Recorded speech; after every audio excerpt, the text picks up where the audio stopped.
Now let's turn to some other jet injectors that are being adapted for intradermal use. All of these that are coming in the next few slides are supported by CDC SBR contracts. This is the Zeta Jet from Biojet Incorporated in Portland, Oregon. This is not the most recent version of the device. I don't yet have permission to show the most recent version of what it looks like. This is an older version. But their idea is to have a manual spring-powered device designed for developing countries to be cheap and simple, and you simply change the cartridge to achieve either sub-Q in adults or children, IM in children or IM in adults, and intradermally with the spacer. And basically, they change the size of the orifice through which the liquid is squirting, because jet injectors are essentially powerful water pistols, and that the wider the orifice, the larger the hole, the deeper it goes in the patient. This is another company which we just began an SBR contract a few months ago, PharmaJet in Golden, Colorado. It's also metal spring-powered, and the device is put into this box that pushes back manually when the cover is closed to cock the spring. The cartridge is put in the front, you press the button, and the patient is vaccinated. And we gave them a contract to see if they can adapt this to intradermal delivery.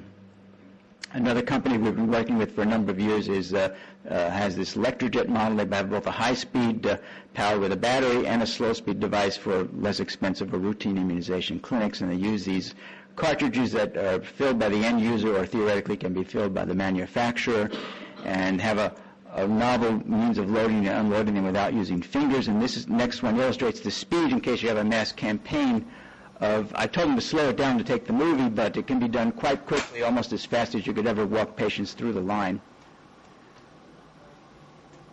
Now he fires, he presses the button, and it goes into the trash, and the one comes up. So he's avoiding touching his fingers because, in theory, if there's blood from the last patient, it might get on your fingertips and contaminate the next cartridge. So you can imagine a mass campaign where you had to vaccinate the population of the U.S. with a new influenza vaccine in case of pandemic. That having something like this could allow limited health manpower to vaccinate far more people than if we use traditional needle and syringe. Now let's turn to some of the sort of the promising science fiction methods of delivering vaccine into or onto the skin. The next bunch of slides are a wide variety of methods for getting the vaccine in, different from the ones I've been showing you so far. And I've tried to classify them. It's hard to, there's so many technologies. This is my own personal classification. One is to simply have passive diffusion with or without enhancers to get vaccine across the stratum corneum. Another is to mechanically disrupt that barrier layer at the top of the skin. Another is to use coated microtines. Another is hollow microneedle arrays. The other one is dissolving microneedle arrays. You can use electromagnetic energy in various forms to push vaccine into the skin. You can use sound energy to get it in there or to break up the skin cells. And you can use gas-mediated kinetic deposition. So now let's look at some examples of this. The first category is passive diffusion with or without enhancers. Now, literally, you can simply put vaccine on the skin and cover it with a plastic wrap. And that, as you know from bathing for too long, really softens the skin and, makes your fingers swell up. And you get the same effect. And just plain water can actually decrease the impermeability of that skin layer to let things pass through. Now, the pioneer in the area of using bacterial exotoxins for vaccination is EOMI, which has now been taken over by Intercell, and they use the heat label enterotoxin of E. coli known as LT.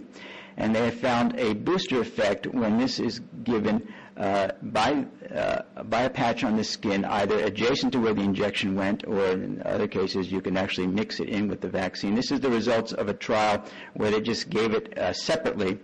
And these are the three influenza strains, and these are the seroconversion frequencies over here. And the young are in white, and the elderly don't do as well as we see. But if you give the elderly the LT toxin adjuvant, it brings them up almost as high as if they were young. So it's sort of like the fountain of youth here in terms of immunology. And most exciting to me is they took these patches and gave them to travelers in a blinded way going to conferences in Mexico and Guatemala. And they kept a diary and came back and actually had clinics down there to culture them up. And they found a 75% protective efficacy. If you put this on your skin twice in the weeks before you go on this trip, 75% reduction in moderate to severe traveler's diarrhea. It was presented at ICAC, and it will probably be coming out before too long. I'm ready to take this on my next trip, but just don't eat the patch because it's diarrheagenic.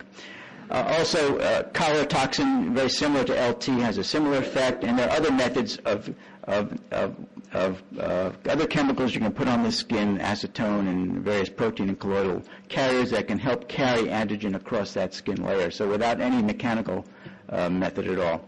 Now, the next major category is mechanical disruption of the stratum corneum. Now, you can literally just take cellophane tape and put it on the skin multiple times, and each time you're pulling off more of those dead cells and minimizing the distance that the antigen needs to go. You can rub the skin before you apply the vaccine with emery cloth or pumice, or you can use various uncoated microabrasives. This is just one among many, many different companies out there that have these things. They look like pyramids on close-up. They're made by the same techniques that they make, computer chips, and you just wipe it against the skin either before or after you've applied the liquid vaccine to the skin, and that breaks up the stratum corneum to let the vaccine get through. Now, a fascinating example of sort of something that is a proof of principle, but it's probably not going to go very far, was what Van Kampen published in Vaccine in 2005, in which he took human volunteers, he shaved their abdominal skin, and then he applied 30 strokes with a toothbrush, and then applied liquid vaccine and an occlusive patch. So not something we can envision in a standard pediatric clinic to be very practical, but it does work. And he used adenovirus vector that was expressing the hemagglutinin of influenza strain in H1N1. It was not a controlled study, but these are the responses he got. Modest to good immune responses only at the higher doses, but he got the best response if he just put in their nose rather than on their skin.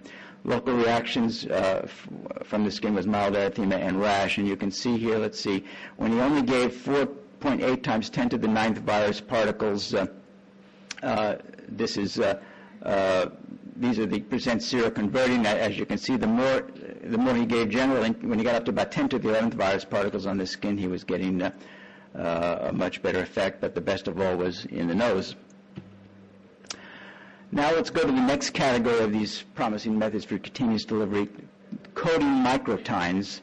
And I use microtines as my own term for basically a solid needle, not with a hollow lumen to be passed through. And this is just one among many other companies out there, the Macroflux platform, as it's called by Zosano Pharma. And this is their view of what it looks like. They take these tiny projections, which are only 200 micrometers or 0.2 of a millimeter tall, put them in this device, and they press it against the skin, and this is their cartoon. So here's the stratum corneum way up here, and here's the epidermis, and here's the dermis starting here. So you push these things into this top layer of the skin, and the antigen on those tines slowly diffuses off and starts its thing. And the point here is that since the nerves are not occurring until this layer, until you're in the dermis, in theory it's painless. Another category of promising methods is hollow microneedle arrays, and there are many, many companies listed here that are doing work in this area. Probably the leader is Georgia Tech itself, Mark Prausnitz and his group, and this is their photograph of various microneedles they've generated. These are hard, solid microneedles in which they illustrate, looking down at them, how they compare in size to a standard 26-gauge TB tuberculin type needle here. So in this case, the intent would be to push the vaccine through the needle. And here's another example of a hollow microneedle array. I mentioned the I didn't mention, but it was on the previous page. The Nanopass company has this micron jet. And what they've done is they've taken about an inch-long piece of plastic that has a luer fitting here that fits on the end of the syringe, and they put 4 of these micro projection, these little pyramid-looking things here, or it looks like a ski slope where the skiers got to avoid falling in the hole.